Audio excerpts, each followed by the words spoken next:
Hello students.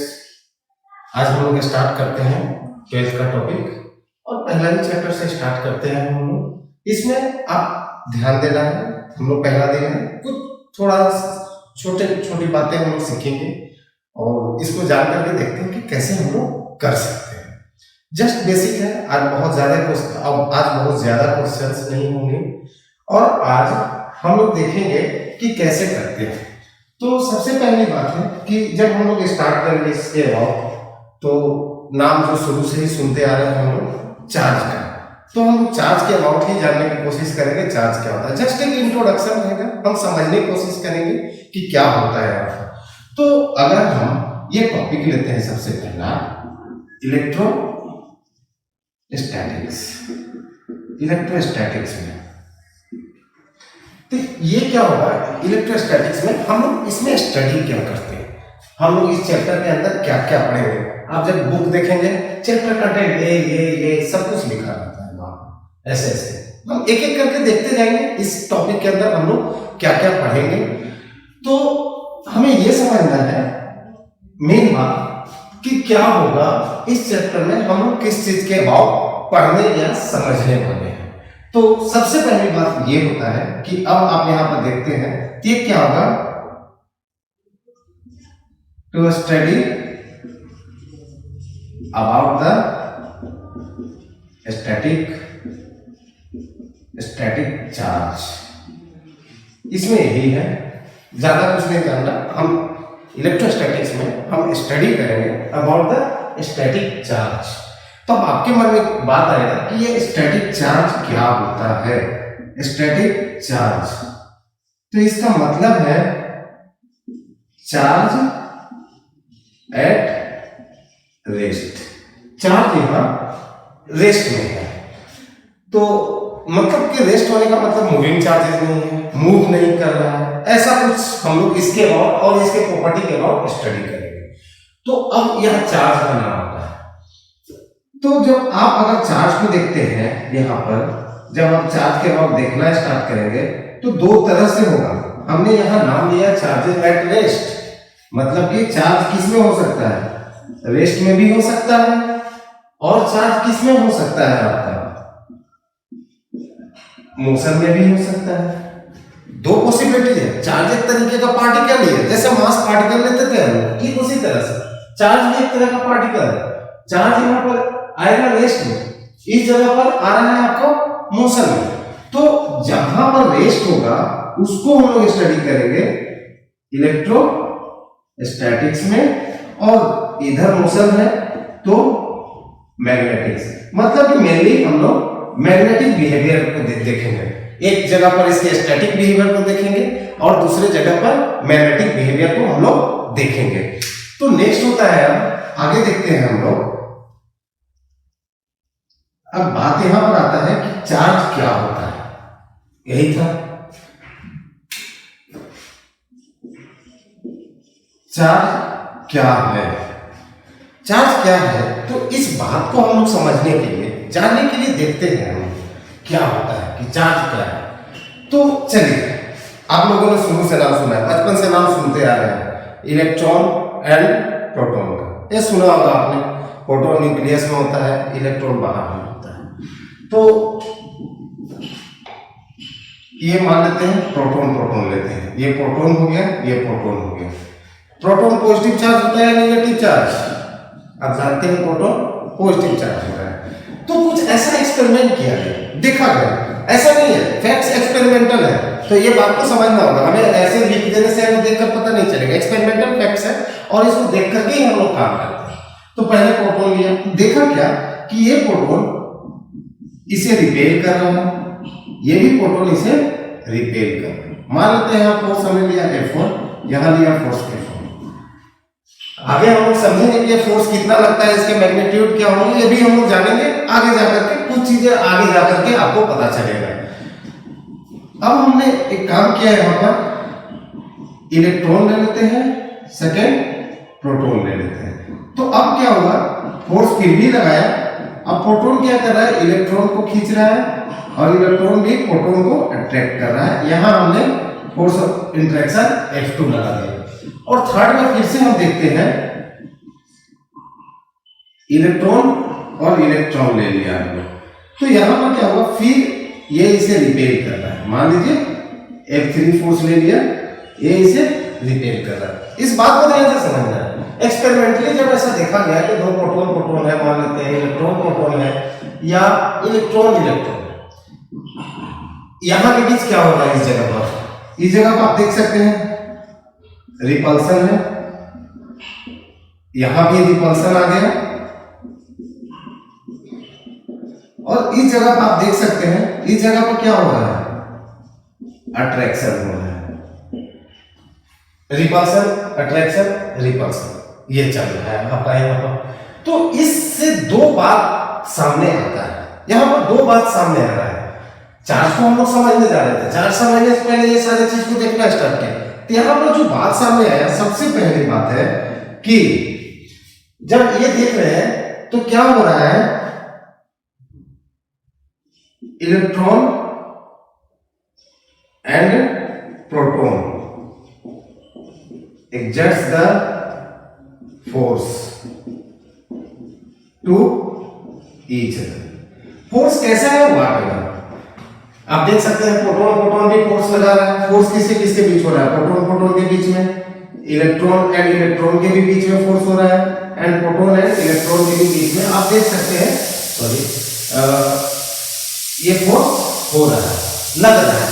ये हमने देखा कि ये फोर्स लगा रहे हैं एक दूसरे के ऊपर।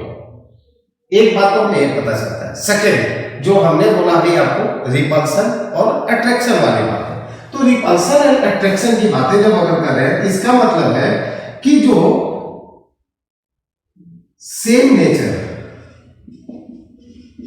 जिसको हमने देखा अगर सेम नेचर वाला है, आप देख सकते हैं प्रोटॉन प्रोटॉन सेम नेचर का है, इलेक्ट्रॉन इलेक्ट्रॉन सेम नेचर का है। दोनों क्या कर रहे हैं, एक दूसरे को दोनों, ये दोनों एक दूसरे को रिपेल कर रहे हैं, ये दोनों भी एक दूसरे को रिपेल कर रहे हैं। तो सेम नेचर क्या कर रहा है, रिपेल कर रहा है।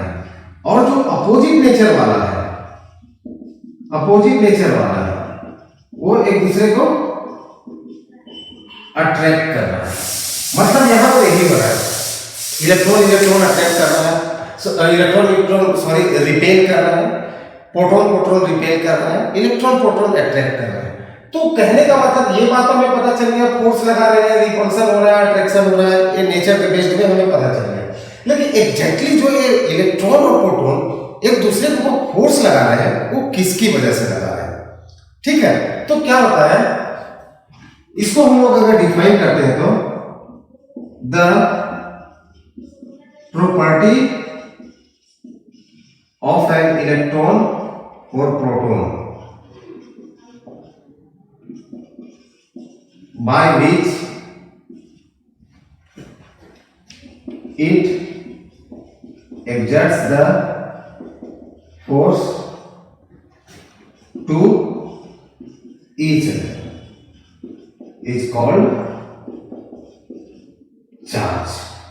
ये बात समझना जरूरी था। मेनली ये किसकी वजह से लगा रहे थे, ये चार्ज की वजह से लगा रहे थे। मतलब हम यहां पर कह सकते हैं कि जो प्रॉपर्टी है, चार्ज क्या हो गया, दैट इज प्रॉपर्टी है इलेक्ट्रॉन और प्रोटॉन का, इसकी वजह से ये क्या कर रहे हैं, फोर्स लगा रहे हैं दूसरे के ऊपर। इस बात का ध्यान रखिएगा आप।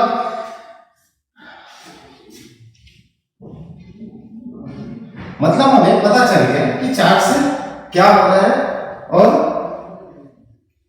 कैसे इलेक्ट्रॉन प्रोटॉन एक दूसरे के ऊपर फोर्स लगा रहे हैं। नेक्स्ट आगे देखते हैं हम लोग कि charge appears on a body। किसी भी बॉडी पर आप अगर चार्ज appear करा रहे हैं, आप देखना चाह रहे हैं कि किसी भी बॉडी में चार्ज क्या हो रहा है, तो इसे देखने के लिए या समझने के लिए हम लोग एक काम करते हैं। चार्ज के लिए जो बेसिक फैक्ट है आप समझ लीजिए, मूव कौन करेगा। अगर इलेक्ट्रॉन कहीं पर ज्यादा है, इलेक्ट्रॉन के ऊपर चार्ज आप जान रहे हैं, क्या होता था, charge on electron is equal to -1.6 into 10 to the power -19 coulomb. ये जो C है कूलम होता है ये क्या है आपका यूनिट, चार्ज का यूनिट। किसी ढूंढा होगा, पहले तो जानते हैं हर साइंटिस्ट अपना अपना नाम रख देता है। अब फोर्स का यूनिट देख लीजिए, न्यूटन है, न्यूटन ने अपना नाम रख दिया। ऐसे बहुत सारे हैं जो आपको मिलेंगे। तो ये हमें बात पता चल जाए कि इलेक्ट्रॉन के मूव करने से, ठीक है। दैट मीन्स यहां पर बात कहने का क्या है वो समझने का भी ध्यान रखिएगा। Note, when electrons are given to a body, then the negative charge appears on the body। मतलब अगर आप इलेक्ट्रॉन पर किसी भी बॉडी को अगर आप इलेक्ट्रॉन सप्लाई देते हैं तो इसके ऊपर निगेटिव चार्ज बॉडी के ऊपर क्या हो जाएगा, एपियर हो जाएगा। मतलब कहने का मतलब ये है, ये बॉडी है, इसको आपने इलेक्ट्रॉन सप्लाई दिया, इस बॉडी के ऊपर निगेटिव चार्ज एपियर हो जाएगा, क्योंकएर इलेक्ट्रॉन निगेटिव वाला ही चार्ज होता है। अगर इलेक्ट्रॉन बढ़ गया तो वहां पर क्या हो जाएगा, निगेटिव चार्ज हो जाएगा। और अगर व्हेन इलेक्ट्रॉन्स आर रिमूव, अगर आप इलेक्ट्रॉन को रिमूव कर देते हैं फ्रॉम द बॉडी, अगर इलेक्ट्रॉन्स को आप रिमूव करते हैं किसी भी बॉडी से या सरफेस से, इलेक्ट्रॉन को हटा देते हैं, तो देन क्या हो जाएगा, देन बॉडी क्या हो जाएगा, इलेक्ट्रॉन डिफिशिएंट हो जाएगा। अगर इलेक्ट्रॉन डिफिशिएंट है दैट इज के ऊपर चार्ज, इलेक्ट्रॉन का ना होना, निगेटिव चार्ज का ना होना, दैट इज पॉजिटिव चार्ज होगा। Then from the body, then positive charge appears on the surface, या बॉडी भी आप कर सकते हैं। अगर आपने यहां से इलेक्ट्रॉन हटाया, ये बॉडी है, यहां से इलेक्ट्रॉन को आपने रिमूव कर दिया, इस बॉडी के ऊपर कैसा चार्ज आ जाएगा, पॉजिटिव चार्ज। ध्यान रखिएगा।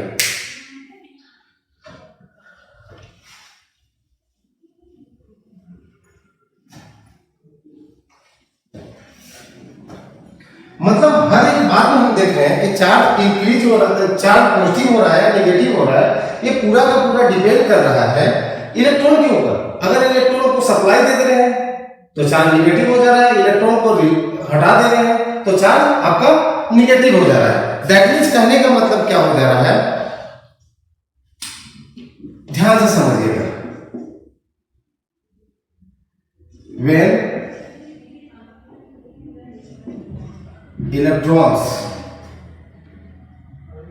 are removed या supplied, यही बात को समझना है, then the body, then the charge appears on the surface। Charge में भी पॉजिटिव और नेगेटिव, वो जिसको डिपेंड करता है कि आप रिमूव कर रहे हैं सप्लाई कर रहे हैं, ऐसा डिस्कशन हम लोगों ने पहले कर लिया है। तो चार्ज क्या हो जा रहा है, यहां से इसे सरफेस पर आ जा रहा है, तो ये क्या हो रहा है, that is charge appears on its surface in the step of electron। ये समझने का मतलब समझिएगा कि सरफेस के ऊपर जो चार्ज अपीयर हो रहा है इलेक्ट्रॉन के स्टेप में हो रहा है।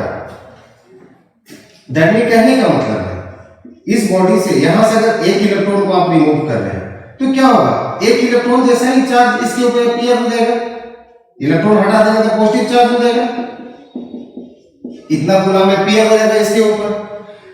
अगर 10 करते हैं तो इंटू 10 हो जाएगा।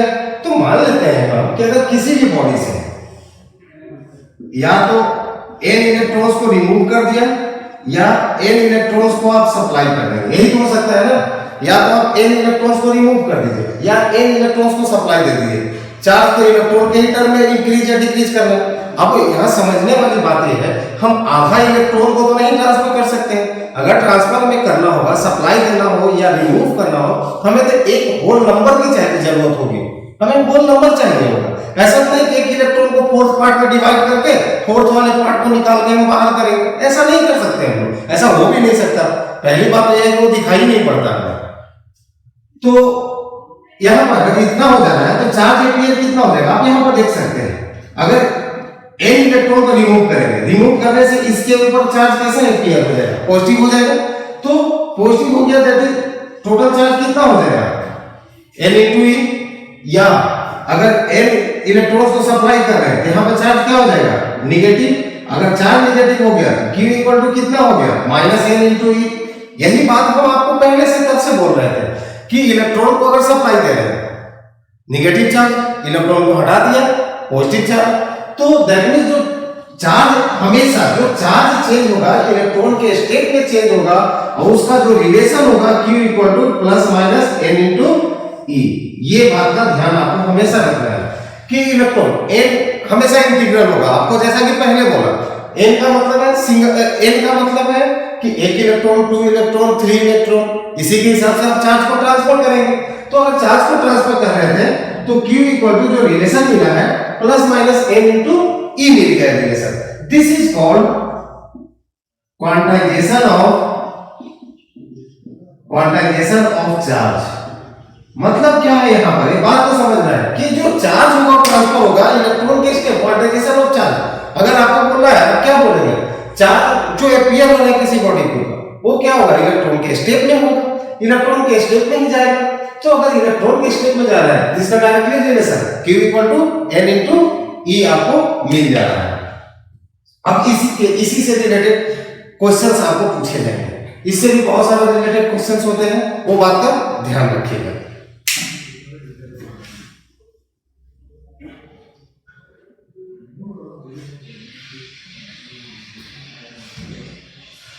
एक बात का और ध्यान रखिए कि अगर कोई फॉर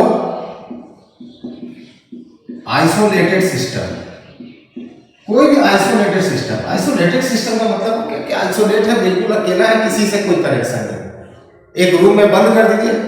अभी कोरोना का टाइम में आइसोलेशन चल ही रहा है, तो ऐसा ही करके हम लोग कुछ समझ सकते हैं आइसोलेटेड सिस्टम का मतलब।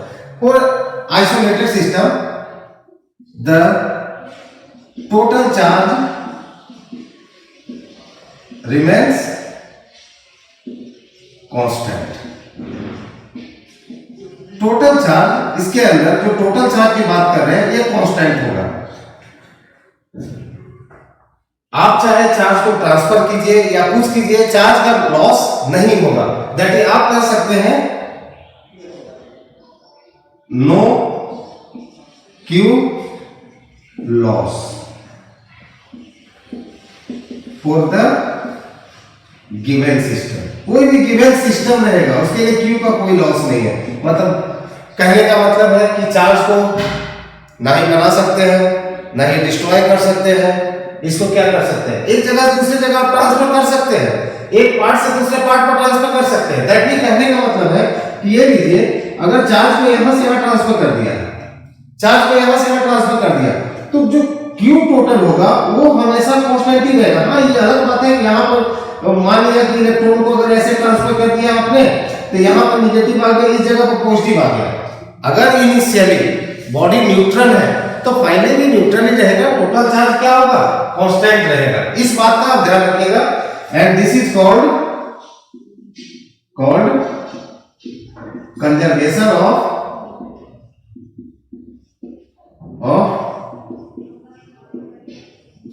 चार्ज है। ये बात का ध्यान रखिएगा।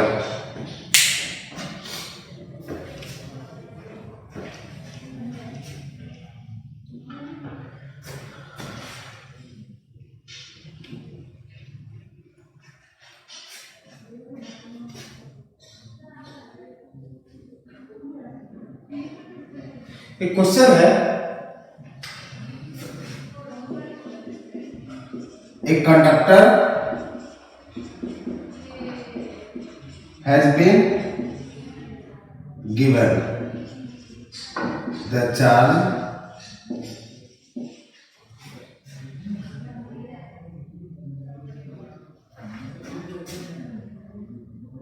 Q equal to plus 3 into 10 to the power minus 7 coulomb by the conduction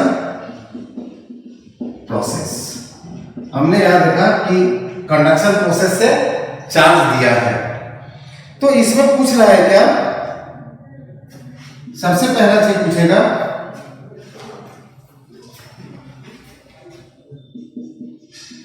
how many number of electrons are removed from the conductor। and second question है आपका how much mass of the conductor decrease. यही दो चीज आपसे पूछ रहा है। Question में गिवन है एक कंडक्टर है जिसको हमने चार्ज दिया Q equal to plus charge है, plus 3 into 10 power minus 7 coulomb by the conduction process. एक कोई कंडक्शन प्रोसेस था, एक प्रोसेस हमने अपनाया, उस प्रोसेस से हमने दे दिया कंडक्टर को चार्ज। तो इसमें कह रहा है कि कितना इलेक्ट्रॉन्स को रिमूव किया है। कई बार क्वेश्चन में आपसे ये नहीं पूछेगा कि कितना रिमूव किया है, बोलेगा कि कितना इलेक्ट्रॉन का चेंज हो गया इसमें। तो इसके लिए समझना होगा, या कुछ ऐसे करके आपसे पूछ देता है कि कंडक्टर को हमने इलेक्ट्रॉन सप्लाई दिया है या कंडक्टर से इलेक्ट्रॉन हमने बाहर किया है। ऐसे भी टाइप से आपसे पूछे जा सकते हैं। पहली बात आप समझना है जो हम लोग जानते हैं पहले से, इस क्वेश्चन को सोल्व करने का क्या स्टेप रहेगा। पहले से हमें यही पता है कि जो चार्ज आएगा एपियर होगा पॉजिटिव या नेगेटिव, वो डिपेंड कर रहा है इलेक्ट्रॉन के ऊपर, that is quantization of charge है। यहां देखिए ये बॉडी के ऊपर पॉजिटिव चार्ज एपियर हो रहा है, ये बॉडी के ऊपर पॉजिटिव चार्ज है और इसका वैल्यू आ रहा है 3 into 10 power minus 7 कूलम्ब। आप इस बात को ध्यान से देखिए, तो बॉडी के ऊपर अगर पॉजिटिव चार्ज आ रहा है तो पॉजिटिव चार्ज कब आता है? पॉजिटिव चार्ज तो तभी आएगा जब यहां से इलेक्ट्रॉन को बाहर करेंगे, दैट इज नेगेटिव वाला को बाहर कर देंगे तो बचेगा क्या? पॉजिटिव बच जाएगा। तो इलेक्ट्रॉन को सबसे पहली बात है कि यहां से हमने ट्रांसफर किया है, बाहर निकालना है। अब आप लगा लेंगे Q equal to N into E, ये प्रोसेस सबसे पहला क्वेश्चन का आंसर था। Q equal to N into E, यही हमारा तो था ही। Q का वैल्यू 3 into 10 power minus 7 आपको क्वेश्चन में गिवन है। N का वैल्यू फाइंड करना है। E के लिए क्या करेंगे 1.6 into 10 power minus 19 कूलम्ब, यही हो रहा है। N equal to 3 into 10 power minus 7 divided by 1.6 into 10 power minus 19, ये मिल रहा है। तो इसका आंसर आपको मिलेगा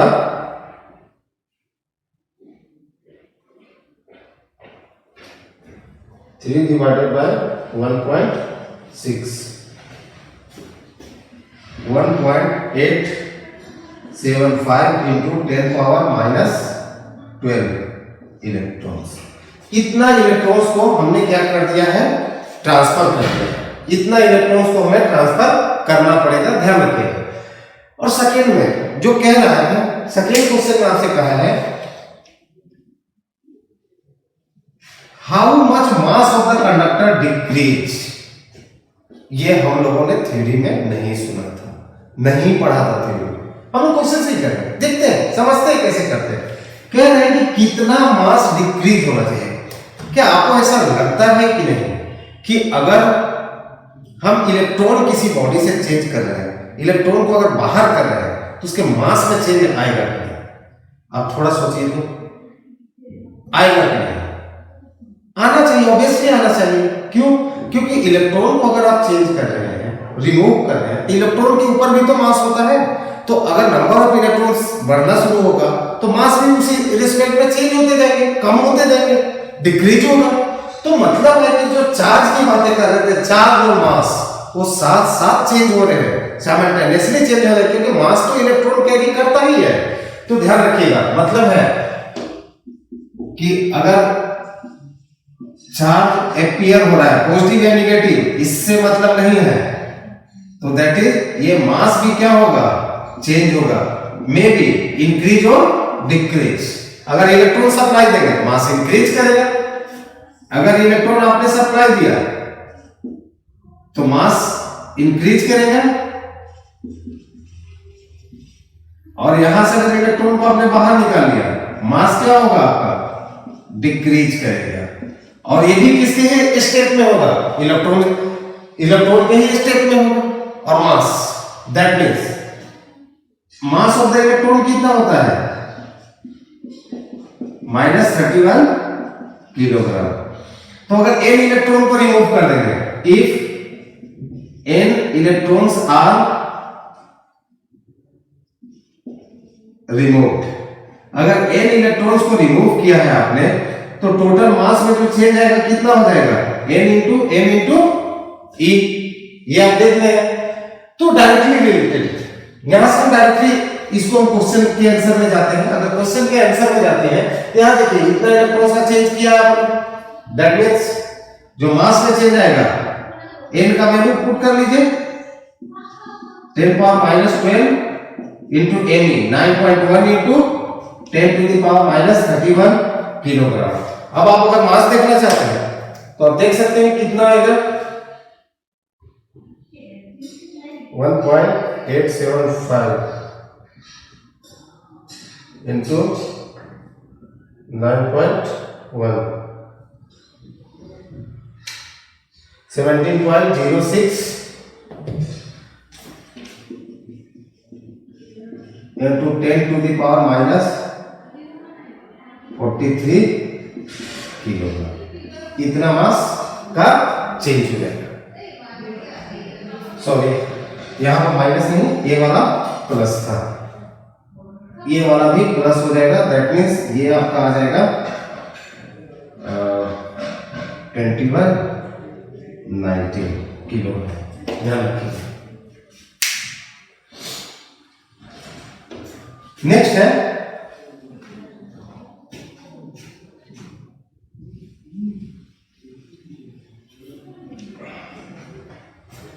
ध्यान रखिएगा, इलेक्ट्रॉन के साथ मास भी चेंज आएगा। अब हम लोग नेक्स्ट क्वेश्चन में जाते हैं।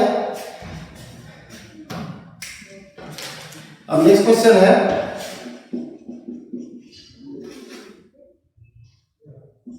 कंडक्टर है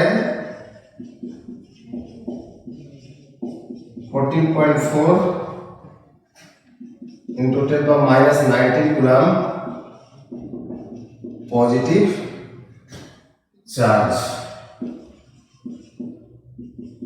The conductor has H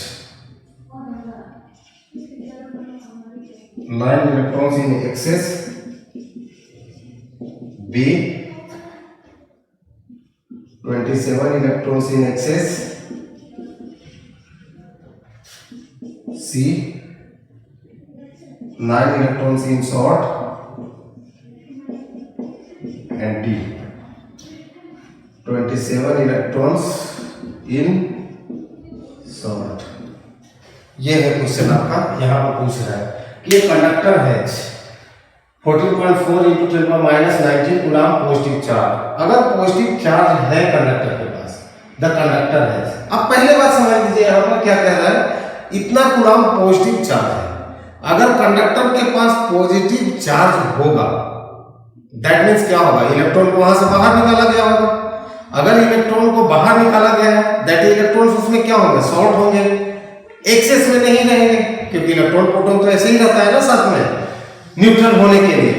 तो यहां पर क्या है, पॉजिटिव चार्ज है, इसको बाहर निकाल दिया। अगर बाहर निकाल दिया है तो क्या हो जाएगा, आपका एक्सेस नहीं होगा, शॉर्ट में होना चाहिए। तो जो एक्सेस वाला आपका ऑप्शन है वो यहीं पर खत्म हो जाता है। अब डायरेक्ट 50-50 लगा लीजिए, ऑप्शन को देख करके आंसर। अब तो ये हो गया कैंसिल दो, अब 50-50 वाला आंसर बच गया है। अब आपको ये निकालना होगा 9 इलेक्ट्रॉन्स इन शॉर्ट या 27 इलेक्ट्रॉन्स इन शॉर्ट, यही देखना है। तो इसके लिए भी आप एक ही काम करेंगे, क्वांटाइजेशन ऑफ चार्ज उसको लगाइए।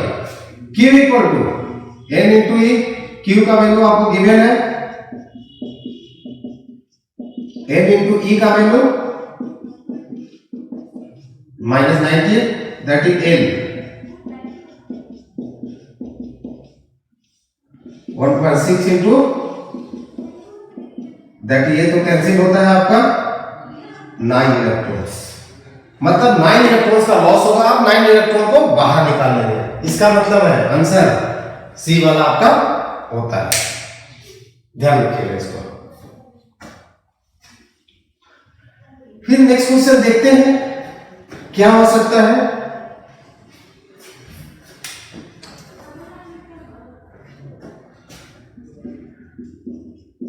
Which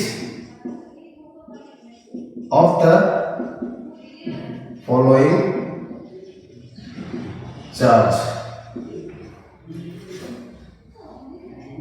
is not possible? Option है आपका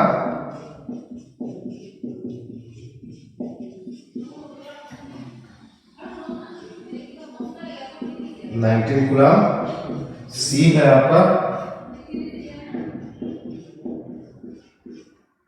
एंड डी है आपका 12 कूलम। इसमें कह रहा है कौन सा चार्ज पॉसिबल होगा और कौन सा चार्ज पॉसिबल नहीं होगा। देखिए ये सारा चीज पॉसिबल होगा या नहीं होगा, ये हमें किस पर देखना होगा, ये हमें सिंपली देखना जो होगा आपको वो क्वांटाइजेशन ऑफ चार्ज से ही देखना होगा। कारण क्या है, रीजन क्या है, क्वांटाइजेशन ऑफ चार्ज में क्या था कि इलेक्ट्रॉन के स्टेप पर ही सारा काम हो रहा था।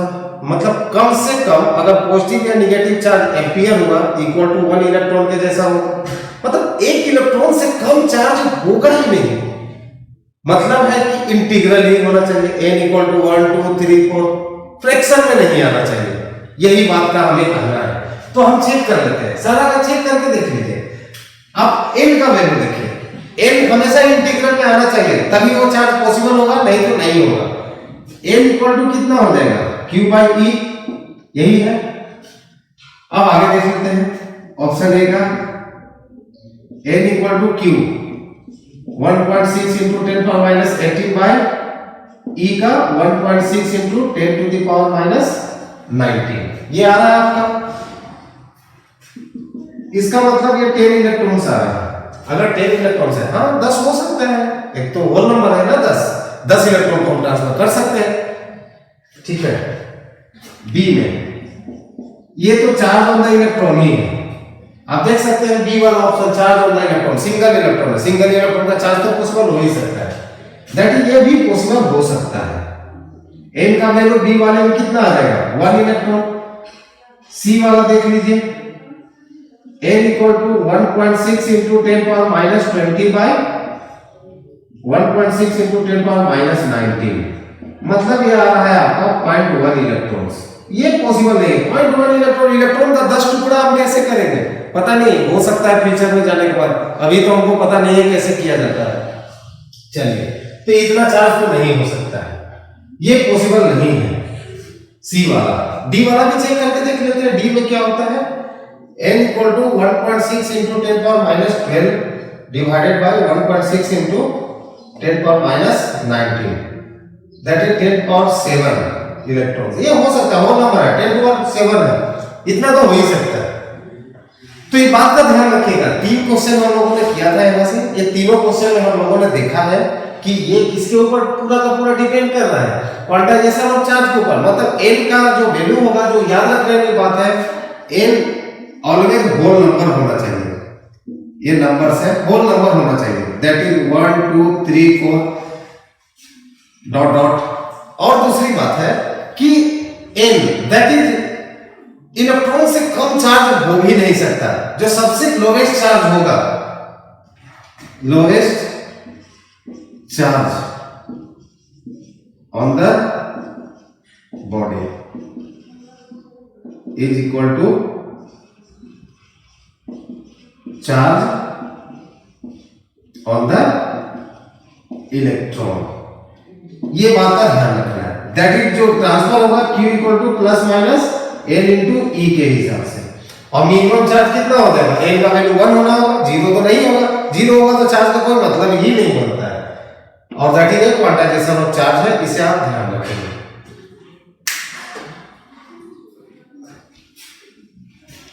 इस क्वेश्चन में आंसर आपका सी होता है, इसमें क्वेश्चन में पूछा था कौन सा चार्ज पॉसिबल नहीं है, ये वाला चार्ज आपका पॉसिबल नहीं होगा, ध्यान रखिएगा।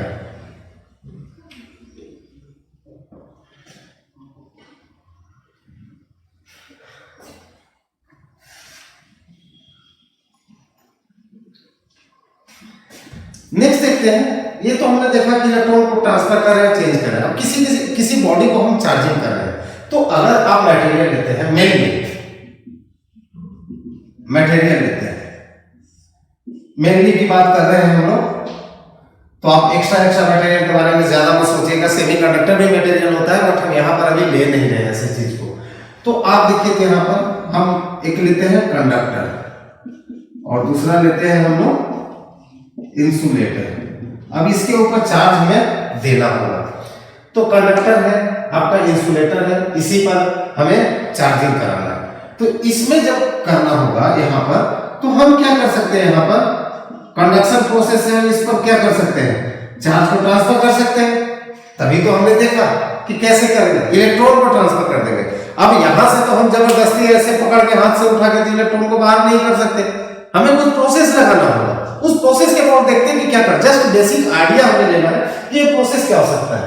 पहले हम लोगों ने देखा कि इलेक्ट्रॉन को ट्रांसफर करना, इलेक्ट्रॉन हवा में उड़ता हुआ तो जाता हुआ तो बताएगा नहीं ये देखो मैं जा रहा हूं, ऐसा नहीं होगा इलेक्ट्रॉन का। तो हमने एक प्रोसेस लगाया कि कंडक्टर है तो कंडक्शन यहां किया जा सकता है, एंड इंडक्शन एक मेथड है इंडक्शन का, इंड्यूस कर देते हैं। दैट इज क्या होगा कि कोई भी बॉडी है, न्यूट्रल बॉडी किसी चार्ज बॉडी के पास आ जाता है, तो उस चार्ज बॉडी के इफेक्ट की वजह से, दैट इज एक्सटर्नल फैक्टर की वजह से बॉडी के चार्ज एक्सपीयर हो जाते हैं।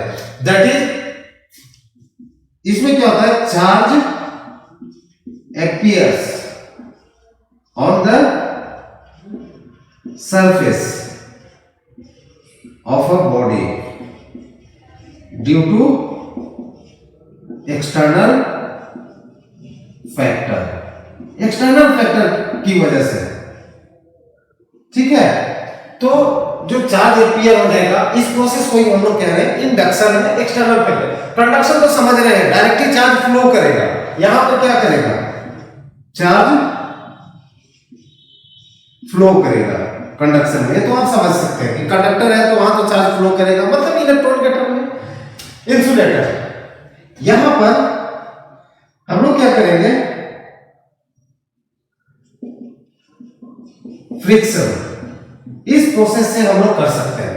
मतलब कहने का मतलब इस प्रोसेस में क्या हो रहा है कि जो फ्रिक्शन की बात कर रहे हैं, इसमें क्या हो रहा है, वो फ्रिक्शन जो हम लोगों ने पढ़ा है वैसा ही टाइप का है, लेकिन हमें उसका डिफिनेशन नहीं चाहिए। हमने फ्रिक्शन का एक प्रोसेस लगाया। अब एक काम कीजिए,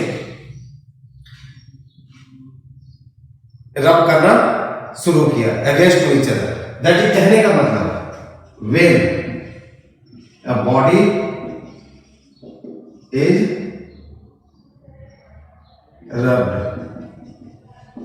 against each other, then some electrons are transferred from one body to the other। अगर रब कर दे रहे हैं तो यहां पर क्या हो रहा है कि ट्रांसफर हो जा रहा है एक जगह से दूसरी जगह तक। इसमें अगर ये ट्रांसफर हो जा रहा है एक जगह से दूसरे जगह तक, तो अब क्या कहेंगे, यहां पर चार्ज अपीयर होगा। अगर यहां से इस जगह पर अगर ट्रांसफर हो गया है इलेक्ट्रॉन का, तो यहां नेगेटिव हो जाएगा, इस जगह पर क्या हो जाएगा, पॉजिटिव हो जाएगा। और this is called frictional electricity.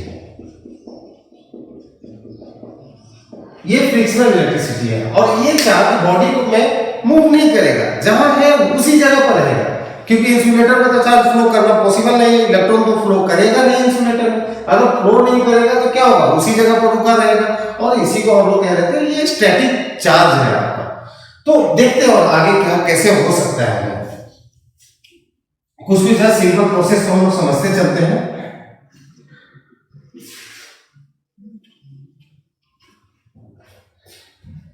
सबसे पहली बात है बाय कंडक्शन। मान लीजिए कोई एक बॉडी लिया, इसमें कुछ पॉजिटिव चार्ज है ये, और दूसरा कोई बॉडी लिया है ये न्यूट्रल है। स्विच ओपन है, आप देख सकते हैं, मतलब कोई चार्ज का flow, no charge will flow, कोई चार्ज फ्लो नहीं होगा। अब क्या करते हैं हम, ये दोनों पॉइंट्स को कनेक्ट कर देते हैं। ये हमने ऐसे कनेक्ट कर दिया, तो क्या होगा कि चार्ज तो यहां रहेगा ही, साथ में इसके ऊपर भी चार्ज अपीयर हो जाएगा, मतलब कि ये चार्ज फ्लो करेगा। आप देख सकते हैं इस बॉडी से उस बॉडी तक चार्ज क्या होगा, फ्लो करना स्टार्ट होगा। आपके मन में सवाल आएगा कब तक फ्लो करेगा? ऐसा भी तो हो सकता था, आप मन में सोचना शुरू कर दिया टोटल चार्ज फ्लो हो जाए, टोटल चार्ज भी फ्लो हो सकता था, तो आखिर कब तक होता रहेगा? तो अगर ऐसे समझना है तो आप एक ऐसे बात को समझिए जो आपने एक्सपेरिमेंट पहले भी किया होगा। दो पार्ट को लेते हैं हम लोग, ये ऐसे कुछ ऐसे ले लिया हमने,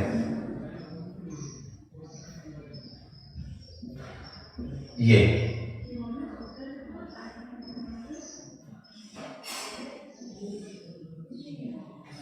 इसमें पूरा लिक्विड को फुल कर देते हैं हम लोग,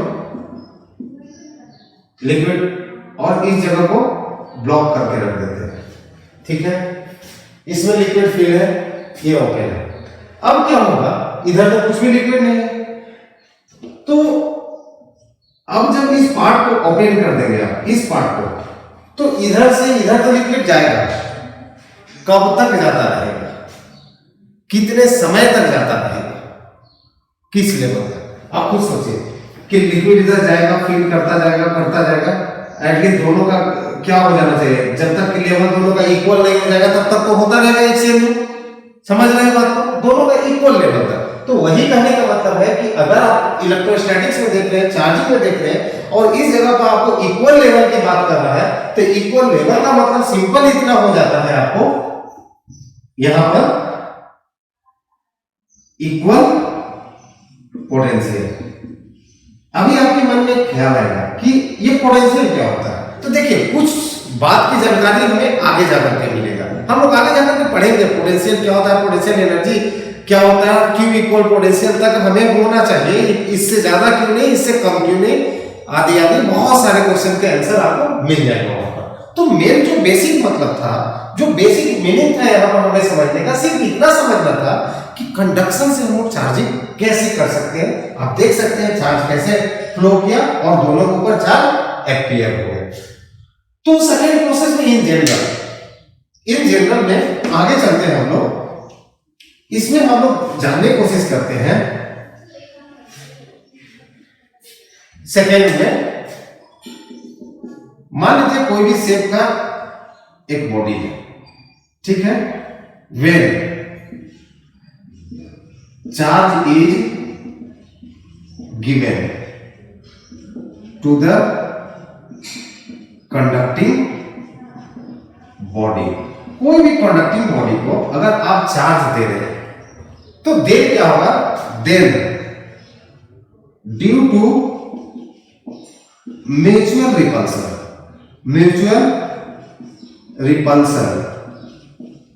इन इट्स वॉल्यूम, जो भी होगा चार्ज दे देंगे तो हर जगह जाएगा, लेकिन रिपल्सन होगा, तो इस रिपल्सन की वजह से क्या हो जाता है, चार्ज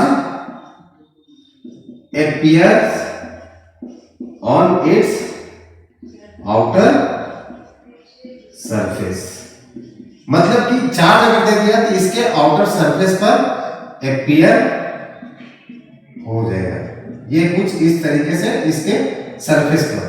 तो आपके मन में आएगा चार्ज कहां पर ज्यादा होगा, किस जगह पर चार्ज कम होगा, ये भी तो हो सकता है, चार्ज किस जगह पर ज्यादा है, किस जगह पर कम हो रहा है। तो ये चीज को समझने के लिए कि ये बात का ध्यान रखिएगा, चार्ज इज distributed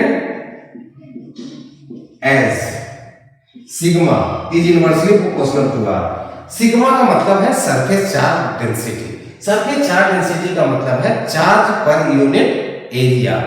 तो हर जगह पे अब देख सकते आर है जो ये है आपका radius of curvature. Charge density कहीं पर देख सकते हैं, हर जगह पर। इस जगह का रेडियस ऑफ कर्वेचर आप देखेंगे कुछ ऐसे, इस जगह कुछ अलग होगा, इस जगह पर कुछ अलग होगा। तो जहां पर ये ज्यादा रहेगा उस जगह का चार्ज डेंसिटी क्या होगा, कम रहेगा। और जहां पर ये छोटा रहेगा मतलब जो शार्प वाला पॉइंट होगा वहां पर क्या होगा, जिसका रेडियस ऑफ कर्वेचर कम है वहां पर ये क्या हो जाएगा, ज्यादा हो जाएगा। इस चीज का डिराइवेशन हम आगे जाकर कराएंगे। डिराइव भी कराकर हम आपको बताएंगे कि ऐसा क्यों होता है। बट यहां पर हमें समझने के लिए किस तरीके से कंडक्टर में ये हो रहा है। अब नेक्स्ट एक बात और देखते हैं थर्ड पॉइंट में।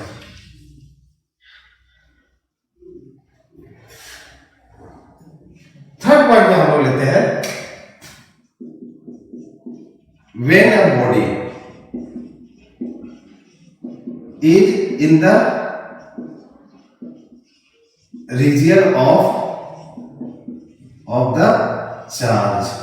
कोई चार्ज ले लिया, मान लेते हैं यही क्यू चार्ज ले लिया, इसके रीजन में एक बॉडी को ले लेते हैं, बॉडी न्यूट्रल है। तो देखिए तो कंडक्टर है, ये कंडक्टिंग बॉडी है, मेनली कंडक्टिंग ही ध्यान रखिएगा। हम यहां पर ले लेते हैं, लिख लेते हैं कंडक्टिंग बॉडी। तो ये क्या करेगा, ये कंडक्टिंग बॉडी, इसमें जो इलेक्ट्रॉन्स होंगे, इलेक्ट्रॉन्स को क्या करेगा, अपनी तरफ खींचना स्टार्ट करेगा। आप समझ सकते हैं क्योंकि पॉजिटिव चार्ज है, नेगेटिव चार्ज है, इलेक्ट्रॉन के ऊपर फोर्स लगाएगा, खींचना स्टार्ट कर देगा। अब जब अगर ये अट्रैक्ट करना स्टार्ट किया तो इसमें देखिए इलेक्ट्रॉन इस साइड आना शुरू हो जाएगा। दैट मींस क्या हो जाएगा, इस साइड में नेगेटिव चार्ज अपीयर हो जाएगा, इधर वाला पार्ट इलेक्ट्रॉन डिफिशिएंट हो जाएगा तो पॉजिटिव चार्ज है यहां पर। आप देख सकते हैं टोटल चार्ज यहां पर जीरो ही होगा, नेट चार्ज। न्यूट्रल बॉडी है, न्यूट्रल, लेकिन but due to this charge, इस चार्ज की वजह से यहां पर क्या हो गया, आपको चार्ज अपीयर हो गया इस सरफेस पर। तो आप कह सकते हैं दैट इस साइड में क्या हो गया आपका नेगेटिव चार्ज, आपने यहां पॉजिटिव लगा, इस जगह पर नेगेटिव हो गया। नेगेटिव के पीछे मैकेनिज्म क्या था, इलेक्ट्रॉन को खींच लिया, इलेक्ट्रॉन अपीयर हो गया इसके सरफेस पर। तो सिंपली ध्यान रखिएगा। और ये यहां पर कैसा होगा, इंडक्शन के जैसा ही हो रहा है, आप समझ सकते हैं, टोटली इंडक्शन के जैसा हो जाएगा। अगर नेक्स्ट में और भी एग्जांपल लें हम, कुछ ऐसे मटेरियल ले लेते हैं, डाइलेक्ट्रिक्स टाइप का मटेरियल ले लेते हैं, डाइलेक्ट्रिक्स ऐसा टाइप का मटेरियल लेते हैं, मतलब इसमें चार्ज पॉजिटिव नेगेटिव इस तरीके से रहता है, ऐसे इस मटेरियल में। अभी तक के लिए बस इतना ही समझिए कि कुछ इस तरीके से चार्ज होते हैं, बाउंडेड चार्ज रहते हैं, no free charge. It has no free charge, कोई भी फ्री चार्ज नहीं हो रहा है। और इस जगह पर हम एक पॉजिटिव चार्ज को लेकर के आते हैं। सेम केस, पॉजिटिव चार्ज को अगर लेकर के आते हैं क्या करेगा, नेगेटिव को खींचना स्टार्ट कर देगा। अगर नेगेटिव को खींचना स्टार्ट कर देगा तो आप देखिए क्या हो जाएगा, नेगेटिव पॉजिटिव, नेगेटिव पॉजिटिव, ये नेगेटिव पॉजिटिव, आप देख सकते हैं ये सब खींच लेगा। दैट इस साइड में टोटली कैसा अपीयर हो जाएगा, नेगेटिव, एंड दिस साइड आप देख सकते हैं क्या चार्ज अपीयर हो गया, पॉजिटिव। तो मेनली इस चीज को समझना है कि अगर किसी के रीजन में आ रहा है तो क्या होगा, चार्ज को खींच लेगा।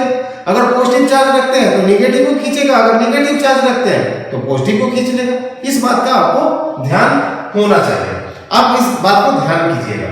एक और लास्ट देखते हैं हम लोग। मान लीजिए कोई नॉन मेटल जैसा लिया है आपने, नॉन मेटल जैसा,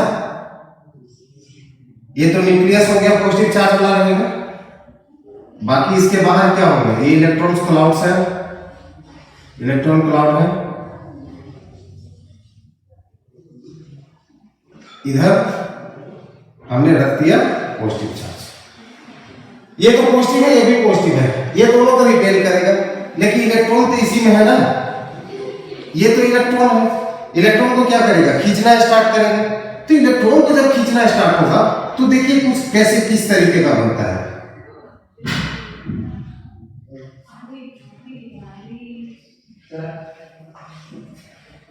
फिर ये यहां के बाद अगर और डायग्राम देखते हैं आप तो ये पूरा इलेक्ट्रॉन को, इस डायग्राम को थोड़ा समझिए। इसमें क्या होगा, इलेक्ट्रॉन को खींचना स्टार्ट करेगा तो ये क्या होगा, डिफॉर्म होना स्टार्ट होगा। आप देख सकते हैं ये इलेक्ट्रॉन को खींच रहा है, इलेक्ट्रॉन डिफॉर्म होगा और फाइनली ये क्या करेगा, कुछ इस तरीके का शेप में आ जाएगा। ये तो रिपेयर होना चला जाएगा, ये बिल्कुल बाहर की तरफ जाता जाएगा, इलेक्ट्रॉन इसकी तरफ आता जाएगा। दैट इज इस जगह पर ये इलेक्ट्रॉन है तो इस पर चार्ज लगा, फाइनली ये कैसा टाइप का अपीयर हो जाएगा, इधर पॉजिटिव हो जाएगा और इस साइड में क्या हो जाएगा आपका नेगेटिव जैसा अपीयर हो जाएगा। तो टोटली यही समझना है, पॉजिटिव चार्ज ले रहे हैं उसको किस फॉर्म में लेकर के आ रहा है। नेगेटिव, ये पॉजिटिव है, नेगेटिव को खींच रहा है, नेगेटिव वाला होगा पॉजिटिव को खींचेगा। मेनली हम लोग पॉजिटिव चार्ज को लेते हैं, but questions in problem some में कुछ भी दे सकता है आपको, इस बात का ध्यान रखिएगा। हम लोगों ने उस मटेरियल में कैसे किया, चार्जिंग कंडक्शन में कैसे किया, अगर उसको इंड्यूस करना था चार्ज को तो कैसे कर रहे हैं, ये सारा चीज का ध्यान रखिएगा। ठीक है, चलिए बाकी हम लोग बाद में देखते हैं और क्या करना है।